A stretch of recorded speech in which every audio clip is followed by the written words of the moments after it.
কেমন আছেন সবাই? আশা করি ভালো আছেন। আজকের প্রথম আলো, আজকে রবিবার ৮ মার্চ ২০২৬। দেখেন, প্রথম আলোর শুরুতে বলে রাখি আমাদের বাংলা লিটারেচার প্রিলি এবং রিটেন ব্যাচের ক্লাস সেকেন্ড ক্লাস আজকে আমাদের হোয়াটসঅ্যাপ গ্রুপে এবং ফেসবুক গ্রুপে ফ্রি লিঙ্ক দিচ্ছে ক্লাসে, আপনারা যুক্ত হতে পারবেন। যাই হোক, দেখেন, আমাদের আজকের প্রথম নিউজই হচ্ছে কঠোর হামলার হুমকি অনর ইরান। আপনারা জানেন ট্রাম্প হচ্ছে মানে কঠোর হামলার হুমকি দিয়েছেন অলরেডি। হচ্ছে আপনার ইনস্টাগ্রাম বা ফেসবুক কিংবা টুইটার যেটা আপনি ইউজ করেন না কেন, আপনি ইন্টারন্যাশনাল এই বিভিন্ন নিউজের পেজগুলোকে লাইক দিয়ে রাখলে কিন্তু দেখবেন, বা ফলো দিয়ে রাখলে আপনি অনেক ইনফরমেশন পেয়ে যাবেন আর কি। যাই হোক, যুদ্ধে অষ্টম দিনে ইরান জুড়ে আবারও তীব্র হামলা চালিয়েছে ইরান এবং ইসরায়েল, যুক্তরাষ্ট্র এবং ইসরায়েল পাল্টা হামলা ইরানের। দেখেন যে ওরা কিন্তু আপনার মোটামুটি বেসামরিক জায়গাতে বেশি হামলা চালাচ্ছে।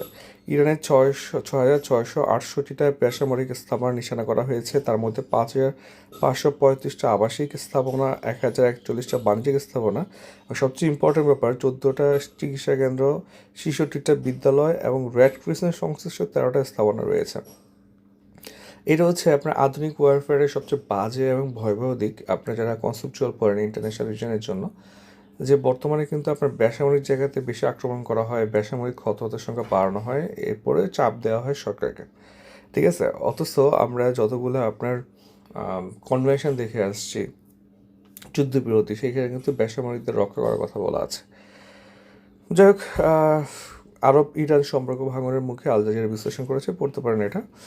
1 বছরে ধর্ষণ বেড়েছে 27%। এবং আপনার গত কয়েকদিন দেখি প্রতিদিনই ধর্ষণ হচ্ছে, বাচ্চা থেকে শুরু করে আপনার তরুণী, এবং হচ্ছে ধর্ষণের পরে হত্যা করার নিউজগুলো খুব বাড়ছে। সো এগুলো কিন্তু খুবই স্টেপ নিতে হবে এবং স্টেপগুলো প্রচার করতে হবে। হঠাৎ হঠাৎ সয়াবিন তেল সরবরাহ সংকট, এটা কিন্তু মানে খুবই আননেসেসারি। আমাদের সবচেয়ে বড় সমস্যা হচ্ছে সবাই করাপ্টেড। আপনি দেখেন যে সাধারণ যে ব্যবসায়ীরা আছে তারা ইচ্ছা করে হচ্ছে একটা একটা সরবরাহের সংকট বাড়ায় ফেলছে, অথচ আমরা একটু পরে দেখবো নিউজটার ডিটেলস। যাই হোক, সরি, হুট করে টেম্পারেচার ফল করে গেছে। দেখেন, আপনার হচ্ছে ম্যাগনা গ্রুপ অফ ইন্ডাস্ট্রির একজন কর্মকর্তা নাম প্রকাশ না করার শর্তে বলেন যে মিল গেট থেকে তাদের সরবরাহ কমেনি, তেলের উৎপাদন মজুদ ঠিক আছে। মধ্যপ্রাচ্যের যুদ্ধের কোনো প্রভাব এখনও তেলের বাজারে পড়েনি, ফলে তাদের দিক থেকে কোনো সমস্যা নেই। খুচরা বাজারে কেন সংকট রয়েছে তা তিনি বলতে পারেন না। হ্যাঁ, এটা হচ্ছে সবচেয়ে বড় সমস্যা। আবার একটু পরে আমরা দেখবো যে আপনার ওরা পানির ট্যাঙ্কির মধ্যে তেল লুকিয়ে রাখছে, মানে এগুলো হইলে তো সমস্যা। যাই হোক, এগুলো আমাদের পরীক্ষার জন্য খুব একটা গুরুত্বপূর্ণ না, আমরা সামনে আগাই। আজকে পরীক্ষায় আসছে আমাদের গুরুত্বপূর্ণ কন্টেন্ট কম, তবে আজকে নারী দিবস, প্রচুর নারী নিয়ে হচ্ছে আপনার নিউজ আসছে, অ্যানালাইসিস আসছে। এগুলো কিন্তু আপনার পরীক্ষার জন্য খুবই গুরুত্বপূর্ণ, কারণ শুধু নারী নিয়ে আমাদের বিশেষ রিটেন একটা চ্যাপ্টার আছে, এখান থেকে আপনার রচনা আসে, নারী নিয়ে রচনা, ব্যাংক এবং হচ্ছে আপনার বিশেষ সবখানি রচনা পাবেন। তারপরে হচ্ছে আপনার কম্প্রিহেনশন আসে, আর ডিরেক্ট কোশ্চেনও চলে আসে বাংলাদেশ অ্যাফেয়ার্সে। ঠিক আছে, সো আজকের পত্রিকাটা আপনার জন্য অনেক রিসোর্সফুল একটা পত্রিকা। সো একটু পড়বেন, নোটগুলো রাখবেন, কোথায় কী হচ্ছে, কী কী স্টেপ নেওয়া হচ্ছে, পরীক্ষায় আসতে পারে। আচ্ছা,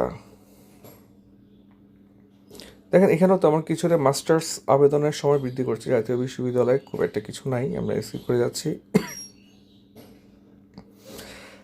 মতামত দেখি আমরা যে দুর্বল ইরান আমেরিকার জন্য বুমেরাং হতে পারে। দেখেন, এই আর্টিকেলটা আমার মনে হচ্ছে কোথাও পড়ছে, কারণ হচ্ছে এই কনসেপ্টটা না খুবই কমন একটা কনসেপ্ট।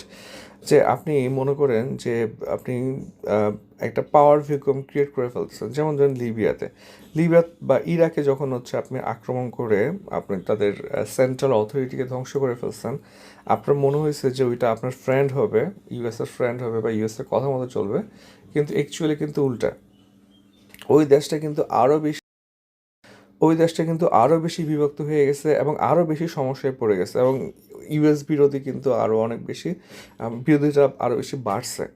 হ্যাঁ, আর পাওয়ার ভ্যাকুয়ামের ব্যাপারটা তো আছেই, যে আপনি একটা রিজিওনাল ফোর্সকে যদি একদম নিউট্রালাইজ করে ফেলেন, তাহলে ওই এলাকার পাওয়ার ভ্যাকুয়াম ক্রিয়েট হবে। তখন এমন কিছু মিলিটেন্ট পার্টি উঠে আসবে যেটা কিন্তু আপনার জন্য স্বস্তিদায়ক হবে না। ঠিক আছে, সো ইরান যুদ্ধটা আমার মনে হয় হচ্ছে টোটাল একটা ম্যাসাকার। এটা আপনার আপনার ইউএসএকে পুশ করে যুদ্ধটা ঢুকাই দিচ্ছে হচ্ছে ইসরায়েল, কারণ ইউএসএ নিজের বুদ্ধিতে আমার মনে হয় না এই ধরনের একটা মানে স্টুপিড টাইপ ডিসিশন নেবে। কারণ ইন্টারন্যাশনাল পলিটিক্সে ইউএসএ এত কাঁচা না, বাট এটা কি করলো ঠিক খুবই স্টুপিড টাইপের ছিল। দেখেন যে ইরানের বিরুদ্ধে যুক্তরাষ্ট্র এবং ইসরায়েলের সামরিক স্থাপনার যারা সমর্থন করেন তারা হচ্ছে তাদের যুক্তি সরল। তেহরানকে আক্রমণাত্মক সক্ষমতা দুর্বল করলে, নৌবাহিনীকে অকার্যকর করলে, আঞ্চলিক মিত্রদের মাধ্যমে ইরানের প্রভাব কমিয়ে দিলে মধ্যপ্রাচ্য আরও নিরাপদ হবে। ঠিক আছে। আপনার ইউএসের বা ওই এলাকার কিছু মানুষ মনে করতেছে যে দুর্বল ইরান মানে স্থিতিশীল মধ্যপ্রাচ্য, কিন্তু বাস্তবতা তো সরল নয়। মধ্যপ্রাচ্যের সবচেয়ে বড় এবং কৌশলগত গুরুত্বপূর্ণ রাষ্ট্রগুলোর একটি যদি অস্থিতিশীল হয়ে পড়ে, তাহলে এমন শক্তি কিছু ব্যাপরা হয়ে যাবে যেটা হচ্ছে বর্তমান যে ক্যাওটিক সিচুয়েশন সেটাকে আরও বেশি ক্যাওটিক করবে।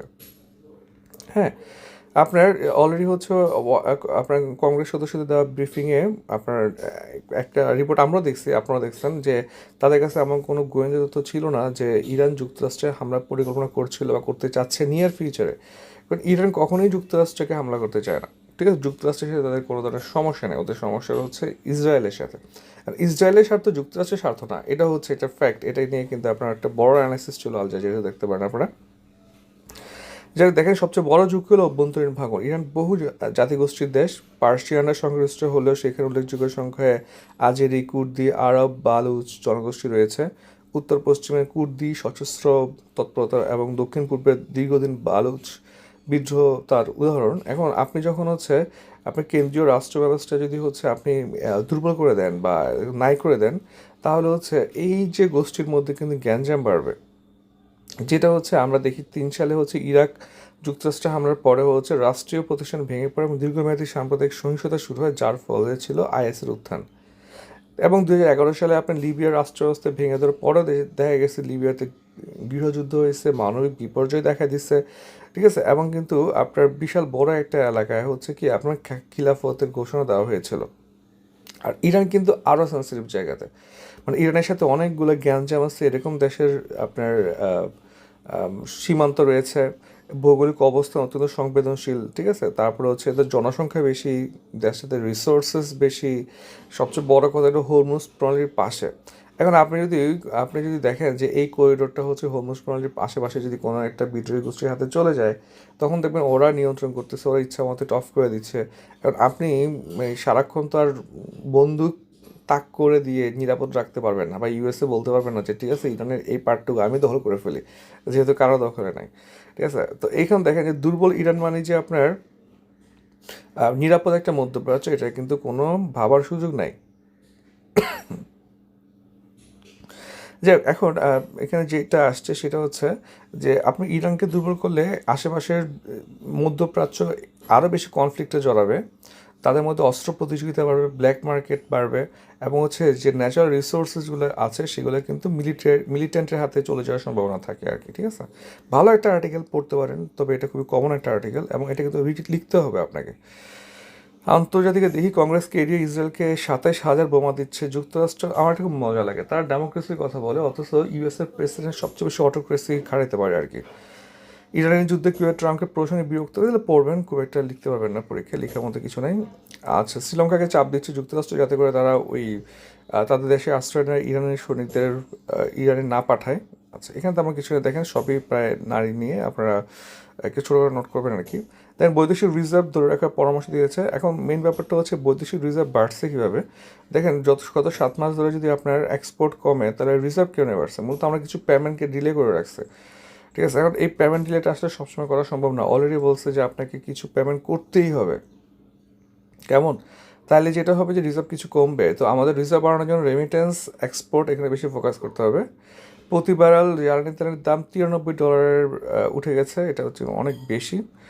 চট্টগ্রাম বন্দরে তেল গ্যাসের 10টা জাহাজ আসছে। আচ্ছা, এই পেজগুলোতে তেমন কিছু নাই, আমরা একদম শেষ পেজে চলে আসছি। দেখেন স্থলমাইন বিস্ফোরণে বিচ্ছিন্ন বাংলাদেশি কাঠুরের পা, স্থলমাইন কিন্তু নিষিদ্ধ করা হয়েছে, কোন চুক্তির মাধ্যমে কত সালে জানাবেন। সবাইকে অসংখ্য ধন্যবাদ।